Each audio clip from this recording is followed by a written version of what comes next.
Okay चलो। Example 22B। 22A हमने cover किया जहाँ पे वो सेपरेट कॉन्ट्रैक्ट था, तो उसको अपने को सेपरेटली रिकॉर्ड करना था, जस्ट वो एक ही पॉइंट था। अभी 22B क्या बोल रहा है देखते हो।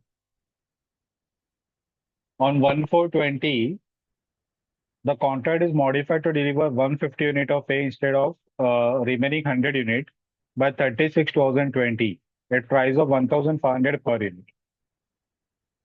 Here additional performance are distinct, but additional consideration is not standalone selling price. Hence it is modification B. Actually ये पार्ट जो है वो आंसर में आना चाहिए था, ये वाला पार्ट। ये बाय मिस्टेक क्वेश्चन में ऐड हो गया। ठीक है, मॉडिफिकेशन बी यानी कि वो जो दूसरा टाइप का मॉडिफिकेशन था उसमें काउंट होगा।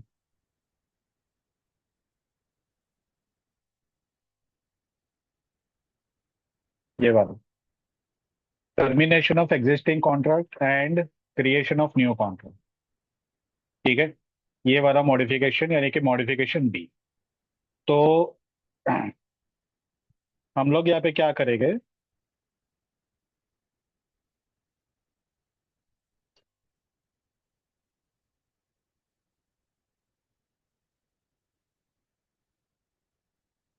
हम लोग यहाँ पे क्या करेंगे, जो कॉन्ट्रैक्ट बी है उसके लिए रेम्यूनरेशन यानी सॉरी कंसिडरेशन कितना, ये अपने को डिसाइड करना है। ठीक है, तो अभी सबसे पहले हमने ओरिजिनल कॉन्ट्रैक्ट के हिसाब से टोटल अपने को सप्लाई करना था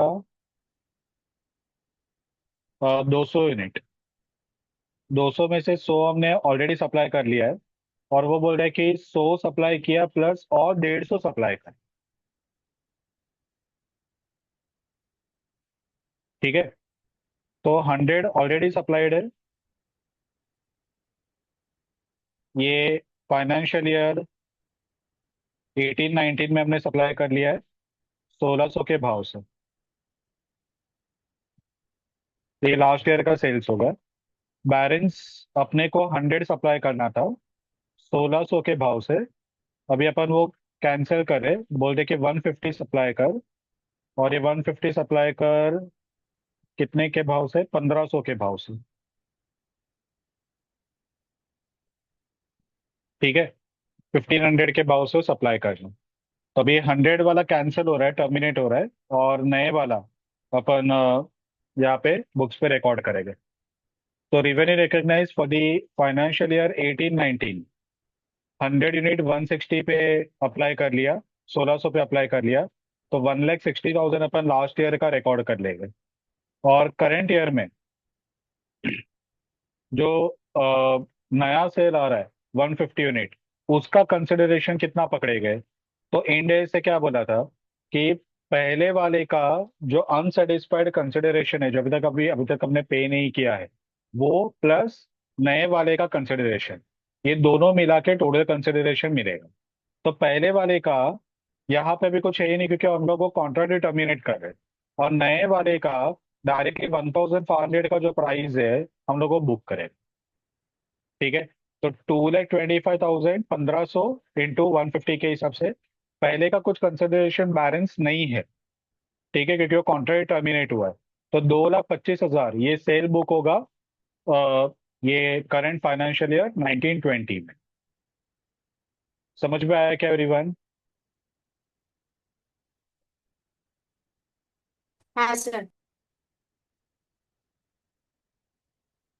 अदर्स बाकी लोग समझा क्या? हाँ sir. Yes yes sir. Okay चल। अभी ये तीसरा क्वेश्चन है इसी में ही, सी वाला पार्ट।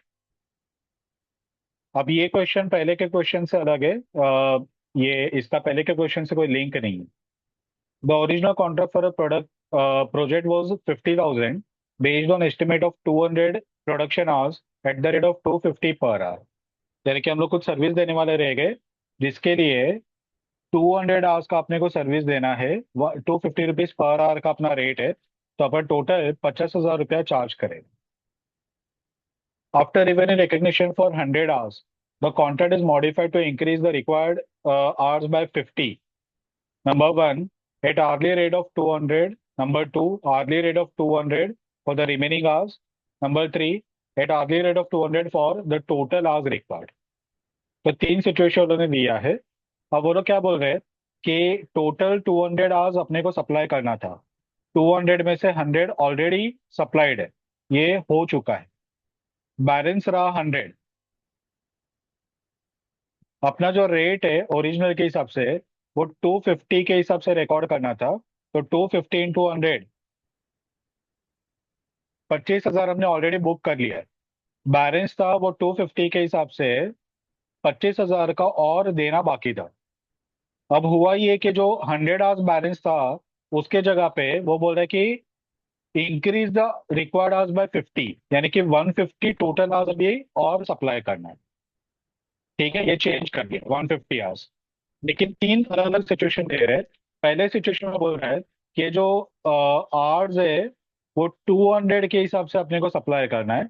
दूसरे में 200 फॉर द रिमेनिंग आवर्स, और तीसरे में 200 फॉर टोटल आवर्स। ऐसा तीन सिचुएशन। ठीक है।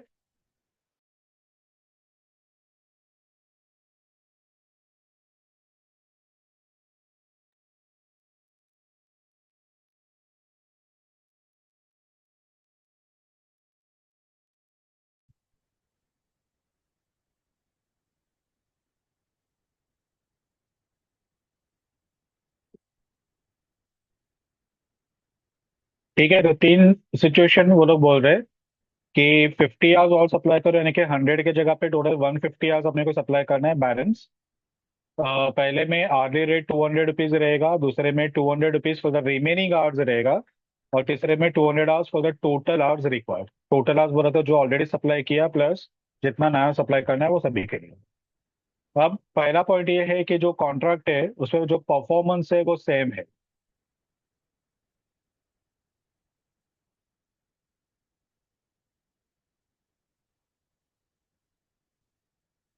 परफॉर्मेंस है वो सेम परफॉर्मेंस है। जो पहले अपन काम कर रहे थे वही अपन यहाँ पे काम कर रहे हैं। ठीक है, सिर्फ कंसिडरेशन जो है वो अपना चेंज हो रहा है। ठीक है, और क्योंकि क्वांटिटी बढ़ रहा है तो ऑब्वियसली वो नेगोशिएट होगा ही। तो ये केस में इसको जो रिकॉर्ड किया जाएगा वो मॉडिफिकेशन सी के हिसाब से रिकॉर्ड किया जाएगा। अब मॉडिफिकेशन सी क्या था एक बार देख लेते हैं।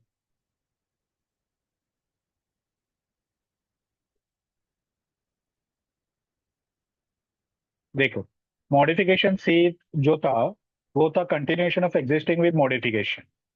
ठीक है, तो अगर remaining performance are not distinct, यानी कि यहाँ पे जो अपन नंबर ऑफ आवर्स अप्लाई करे थे वही नंबर ऑफ आवर्स अभी वापस अपने को सप्लाई करना है, सिर्फ क्वांटिटी चेंज हो रहा है, यानी कि वो डिस्टिंक्ट नहीं है। तो modify the existing consideration already recognise based on revise consideration. तो जो ऑलरेडी कंसिडरेशन रिकॉर्ड कर लिया है, यानी कि हमने 100 आवर्स 250 के हिसाब से रिकॉर्ड कर लिया है, 25,000 रिकॉर्ड कर लिया है। इवन इसको भी अपने को मॉडिफाई करना पड़ेगा बेस्ड ऑन रिवाइज कंसिडरेशन, यानी कि जो टोटल। सर, हाँ। एक्चुअली अभी सेजल वापस ज्वाइन नहीं कर पा रही है। उसको कुछ तो एरर आ रहा है, unable to rejoin, host removed you from meeting करके कुछ ऐसा रिपोर्ट आया है। ओके। हाँ, एक बार चेक करना ना। मेरे एंड से कुछ दिख नहीं रहा है रे।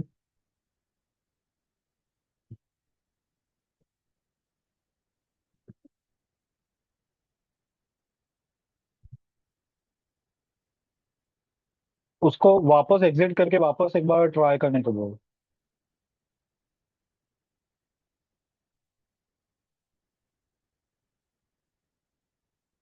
मेरे यहाँ से तो एंट्री ओपन है।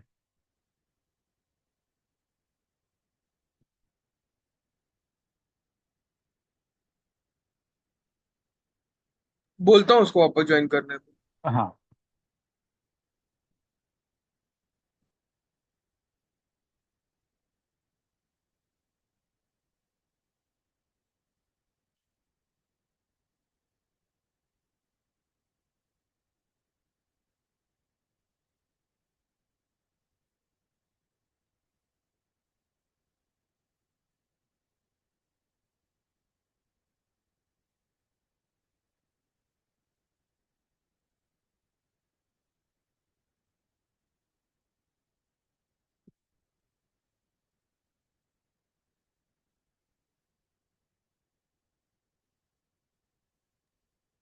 सो बोल रही है कि 4 बार किया